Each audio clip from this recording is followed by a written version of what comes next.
Well, first and foremost, it's good to be back in Minnesota, and I want to thank Congresswoman Omar and Senator Kunesh for their leadership and their partnership, and for the invitation to join here in solidarity. We are here to shed light and to spread awareness about this egregious violation of tribal sovereignty and environmental injustice, and to hear directly from those whose voices have been ignored throughout the process.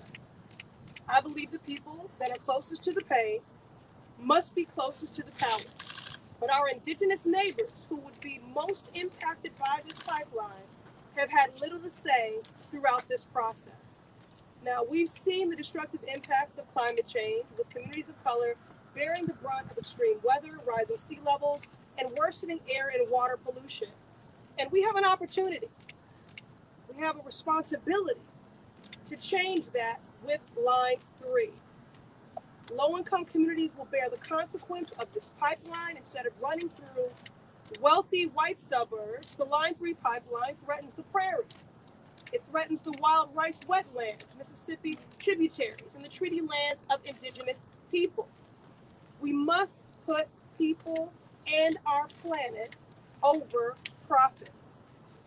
That is why this week I was pleased to follow the leadership of Representative Omar and to sign on to a letter urging President Biden to intervene and to reject this pipeline. And of course, there is precedence.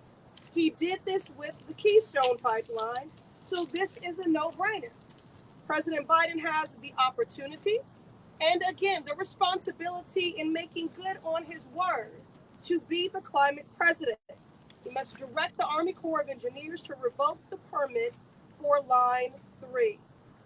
And to Representative Omar's point, and as someone who grew up in an organizing household, my mother, may she rest in peace and power, was a tenants' rights activist. I am a firm believer that the power of the people has always been greater than the people in power. And so today we are here in solidarity with the people to show exactly that. As Representative Omar alluded to, Enbridge is the corporation responsible for this pipeline, and they have one of the worst safety records in the country. When people show you who they are, believe them. They have been sued by multiple states for failing to adequately inspect and to operate their pipelines. They can't be trusted. Now, again, they have fancy lobbyists, they have billion-dollar profits, but the planet does not care. Enbridge has paid millions of dollars for law enforcement who have used that money to harm and to terrorize water protectors. And it is an outrage. And so today we are here in solidarity to highlight the fact that low-income communities will bear the consequence of this pipeline by crossing 211 bodies of water in Minnesota, including the Mississippi. The Line 3 pipeline threatens the health and safety of millions, especially our indigenous neighbors. We must put people and our planet over profit, and Joe Biden has an opportunity and a responsibility to make good on his word, to be the climate president, and to direct the Army Corps of Engineers to revoke the permit for Line 3, just as he did with the Keystone pipeline. This is a no-brainer, and I look forward in due order to sitting with our indigenous neighbors. Again, they are the people closest to the pain. They should be closest to the power, and it's important that those who are most impacted by this pipeline be centered and heard.